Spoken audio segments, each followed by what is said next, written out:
In 1973, in a Catholic convent in a small hamlet outside the city of Akita, Japan, Sister Agnes Sasagawa, in the Japanese chapel of the Eucharistic Handmaids of the Sacred Heart, experienced the first of many supernatural occurrences. Something strange is happening in 2025, and it looks a lot like what Sister Agnes Sasagawa warned about decades ago. Fire from the sky, division in the church, desecration of sacred places. These weren't vague predictions. They were precise, and they're unfolding now. The quiet nun from Akita is being talked about again, not by the curious, but by the alarmed. Let me share to you about Our Lady of Akita. In the year 1973, in the outskirts of the city of Akita in Japan, Our Lady spoke to Sister Agnes Sasagawa, a deaf convert from Buddhism, with an important message in the chapel of the Institute of the Handmaids of the Holy Eucharist. What exactly did she say would happen? And are we finally living through it? Join us as we look into Sister Sasagawa's unfolding prophecies for 2025. Sister Sasagawa and her unfolding prophecies for 2025. Sister Agnes Katsuko Sasagawa is a Japanese Catholic nun who became widely known after reporting a series of supernatural experiences in the early 1970s at a convent in Akita, Japan. She was part of the Handmaids of the Holy Eucharist, a small religious community. In 1973, she said she received 3 messages from the Virgin Mary, accompanied by inexplicable phenomena. A wooden statue of Mary in the convent reportedly wept human tears, bled from the hands, and was witnessed doing so over 100 times. Independent testing confirmed the fluids were of human origin. Her local bishop, John Shojiro Ito, investigated the events for years and approved them for veneration in 1984. The Vatican has never issued a final verdict, but permitted continued devotion. Now that we know who Sister Sasagawa is, what has she predicted for 2025 that people say is unfolding before our eyes? Stay tuned, the most interesting part is still ahead. In her third and final message in 1973, Sister Sasagawa relayed warnings attributed to the Virgin Mary. The message spoke of grave punishment if humanity did not repent. It described fire falling from the sky, entire nations being wiped out, and chaos within the church so deep that bishops would oppose bishops and cardinals would stand against cardinals. For decades, this prophecy circulated quietly in Marian circles. But in October 2019, after nearly 46 years of silence, Sister Sasagawa reportedly received a new message. This time, it came from what she described as her guardian angel, instructing her to wear ashes, recite a daily rosary of reparation, and offer sacrifices. The message was delivered just 3 months before the first reported cases of COVID-19.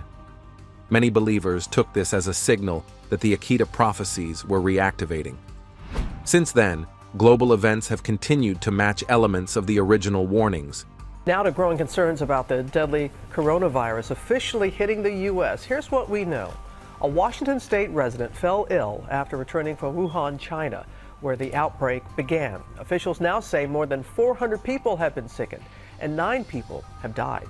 By 2025, the physical, moral, and spiritual signs mentioned in 1973 have become points of serious discussion among both laypeople and religious observers.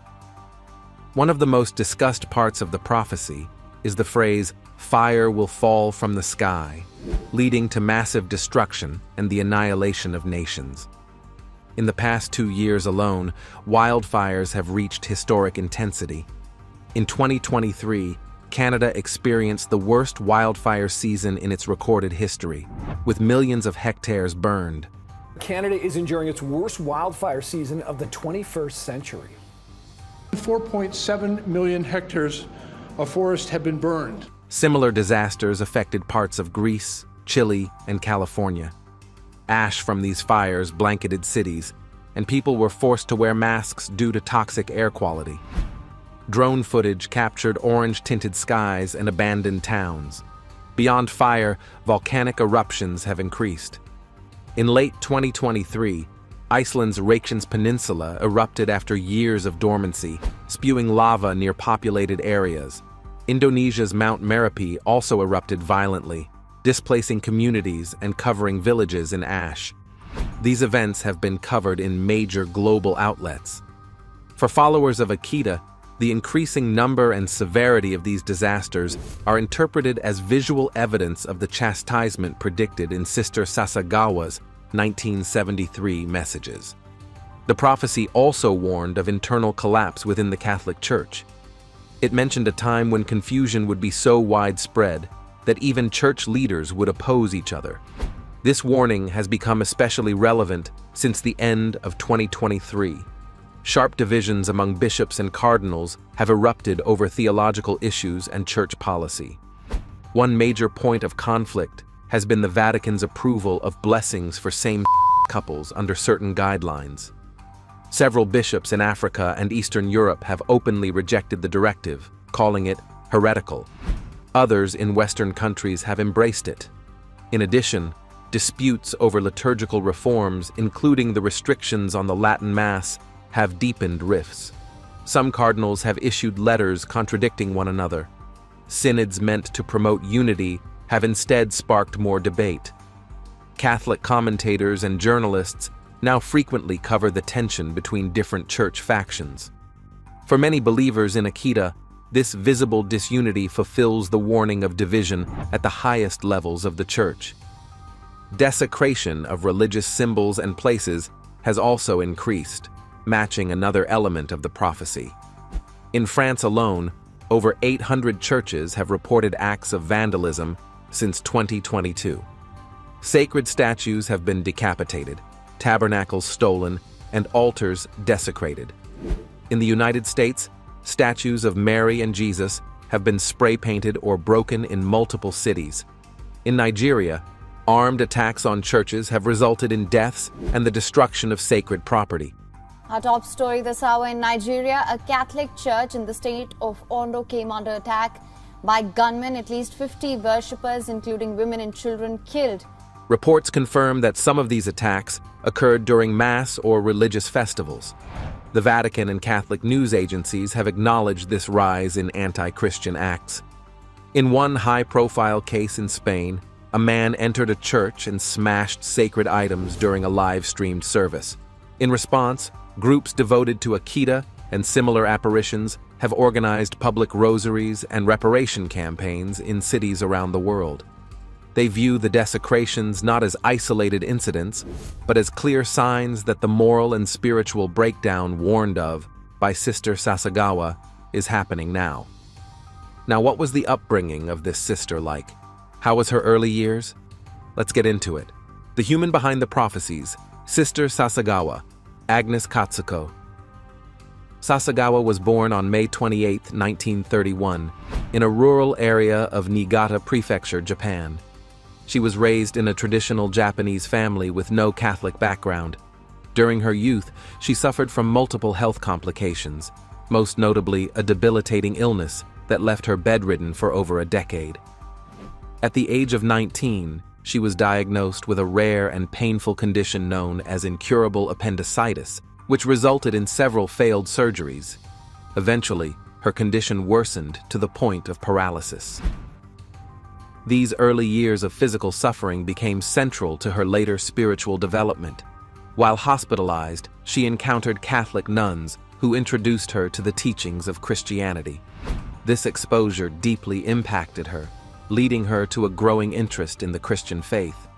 Her journey toward conversion was gradual and deeply personal. It was during this time that she began to link her suffering with a greater spiritual purpose, seeing it as a form of offering rather than merely a burden. This mindset shaped her spiritual path. How then did she become so renowned for prophecies? Brace yourself. What you're about to hear will blow your mind. Following her initial exposure to Christianity in the hospital, Agnes made the decision to convert to the Catholic faith. Her conversion was not impulsive. It was the result of years of internal reflection and growing admiration for the faith and sacrifice she had observed in the lives of the nuns who cared for her. She was eventually baptized into the Roman Catholic Church. In time, she felt called to a religious vocation and entered the Institute of the Handmaids of the Eucharist, a small, contemplative order in Akita. By the time she joined the convent, Agnes had already become completely deaf due to complications related to her earlier illnesses. Her deafness was diagnosed as incurable and medically irreversible. Despite this disability, she persisted in her religious training and was eventually accepted as a member of the community. Her superiors noted her humility, endurance, and deep devotion. She often spent long hours in adoration before the Eucharist, despite her physical limitations, and developed a reputation for quiet perseverance. Life within the Handmaids of the Eucharist was austere and contemplative. The small convent in Yuzawadai, outside Akita City, was isolated and maintained a disciplined rhythm of prayer, silence, and devotion. Sister Sasagawa lived a simple life that emphasized obedience and Eucharistic adoration. Her responsibilities included ordinary domestic duties, time in communal prayer, and long hours in the chapel. Her deafness remained a significant obstacle, but she continued to rely on lip reading and written communication. Unlike larger religious communities, the convent had only a few members, which meant that Sister Sasagawa lived in close contact with those around her. This environment, combined with her previous years of suffering, created a foundation of spiritual discipline. In her personal reflections shared later with clergy, she emphasized the value of silence, inner suffering, and the hidden life of service. She was not known as a public figure or visionary at the time, but as a humble nun who took her vows seriously and approached her religious life with a quiet intensity. In 1973, before the public events surrounding the reported Marian apparitions, Sister Sasagawa experienced an internal transformation rooted in personal suffering and reflection. That year, she reported an inexplicable healing of her deafness after receiving the Eucharist and praying fervently. Medical records later showed that her hearing loss, once considered permanent, had partially reversed, a fact that surprised her attending physicians. This experience, though deeply private at the time, was a turning point in her understanding of divine intervention. Church authorities took note of her spiritual integrity, especially in the way she described these occurrences without exaggeration. Her confessor and spiritual advisor, Father Yasuda, documented these events in detail and supported her emotionally and spiritually. He would later become the main chronicler of her experiences. Throughout this period, she continued to live in silence and obedience, never seeking attention. Her superiors and fellow sisters reported that she remained modest, deeply reverent, and avoided speculation about mystical matters unless directly asked by her confessors or church authorities. Sister Sasagawa's inner life was marked by an unwavering commitment to prayer and service, long before any public recognition of her mystical experiences. Her resilience in the face of prolonged illness, her choice to join religious life despite her disability, and her refusal to seek the spotlight reflected a person rooted in quiet conviction. The environment in which she matured spiritually was not one of sensation or drama, but one of quiet repetition, mass, prayer, silence, and labor. When her experiences began attracting attention in the 1970s, she showed consistent reluctance to speak publicly or promote herself. Her silence was not strategic, but deeply characteristic. Even after receiving media interest, ecclesiastical scrutiny, and pilgrim visits to Akita, she remained largely outside public view. Her life remained anchored in simplicity, obedience to her religious superiors, and devotion to the Blessed Sacrament. By all documented accounts, she did not view herself as a prophet or visionary, but as a religious sister carrying out her vocation amid pain, isolation, and deep faith. Beyond all of these, how was her later life? Is she still alive? let's dig deeper. Other prophecies of Sister Sasagawa, her later life, death, and her legacy. Sister Agnes Sasagawa's later messages shifted from global prophecy to personal spiritual instruction centered on sacrifice, prayer, and reparation. Beginning in the late 1970s and into the 1980s, she reported interior inspirations recommending daily offerings of minor hardships and voluntary acts of denial. These messages emphasize the efficacy of even small suffering when united with Eucharistic devotion, suggesting this hidden union could soften divine justice. During the 1980s and 1990s, she promoted the Handmaid's Prayer, a devotional prayer associated with her religious community. This prayer, rooted in Eucharistic theology, was encouraged among members and pilgrims as a means of reconciliation and spiritual purification. While not officially authorized by higher church law, the prayer became a staple for those visiting the Akita monastery. Sister Sasagawa did not present these as new revelations, but as continuations of her lived experience of mystical union and silent service. What sort of legacy did she leave behind after all these? You're on the edge of your seat, and it's about to get even better. During the 2000s, Sister Sasagawa's role transitioned further from active visionary to silent spiritual guide. The Shrine Redemptoris Mater, built on the convent grounds in 2002, became the focus of pilgrimages.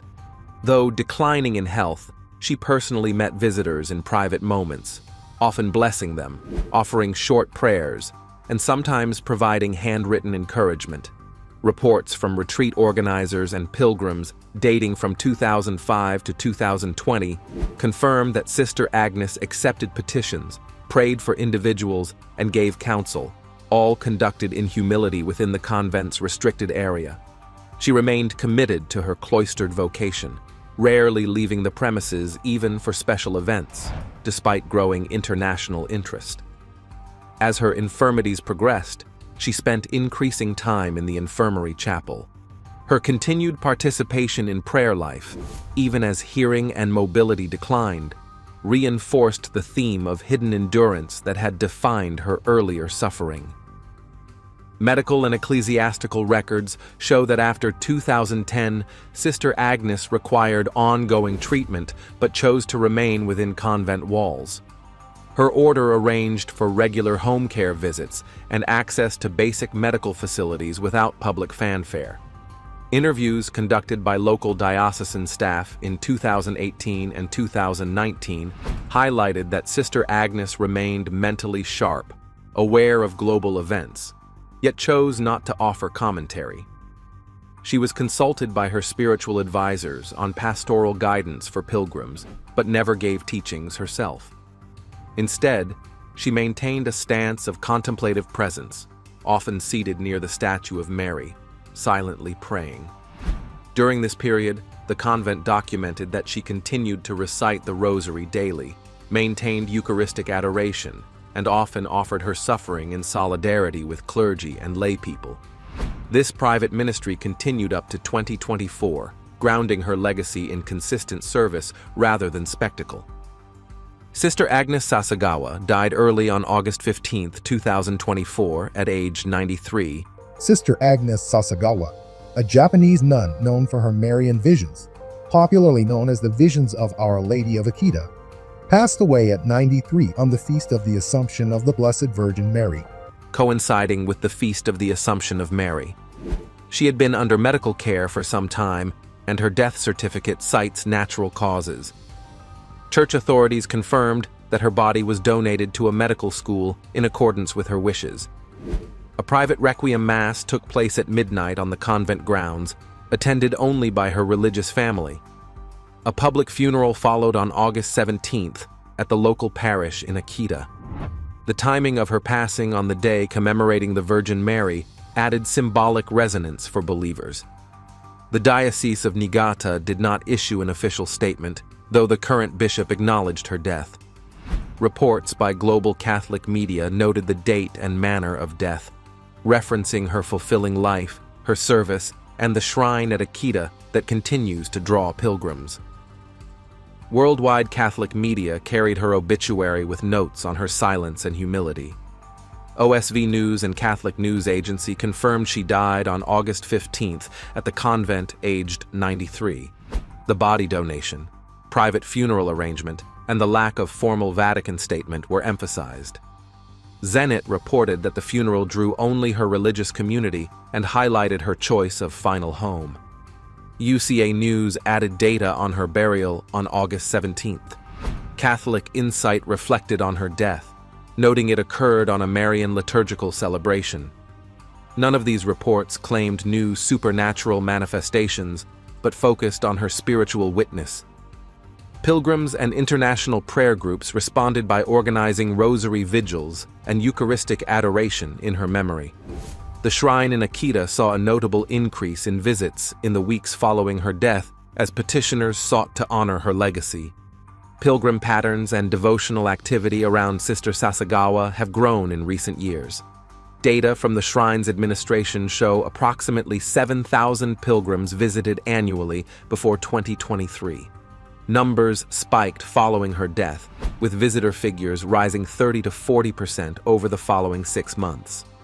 Pilgrim reports from national Catholic organizations, including streams of petitions and prayer group formations in 2024 and early 2025, demonstrate heightened devotional activity.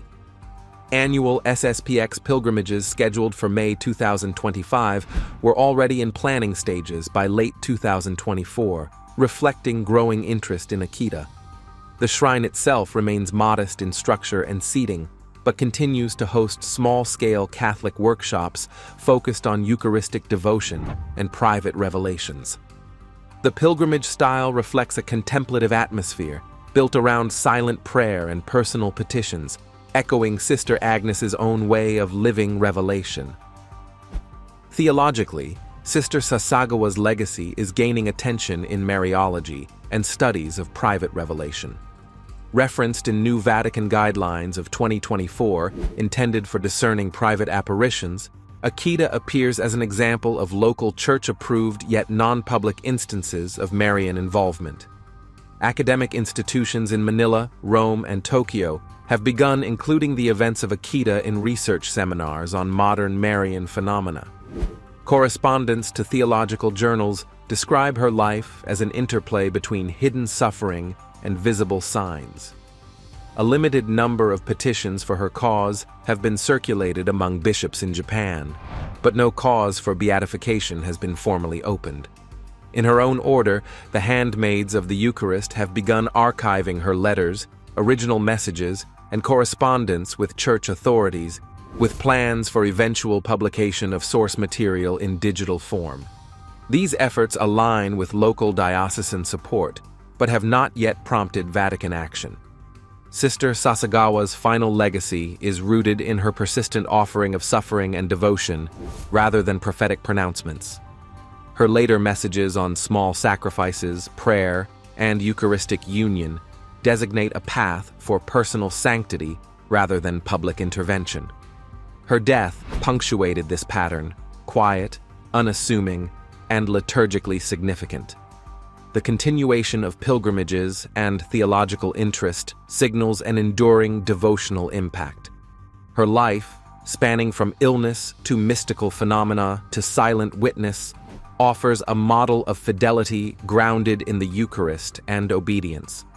Her story persists through ongoing pilgrimages, academic study, devotional prayer groups, and liturgical celebrations, ensuring that the spiritual current she influenced in Akita endures well beyond her passing.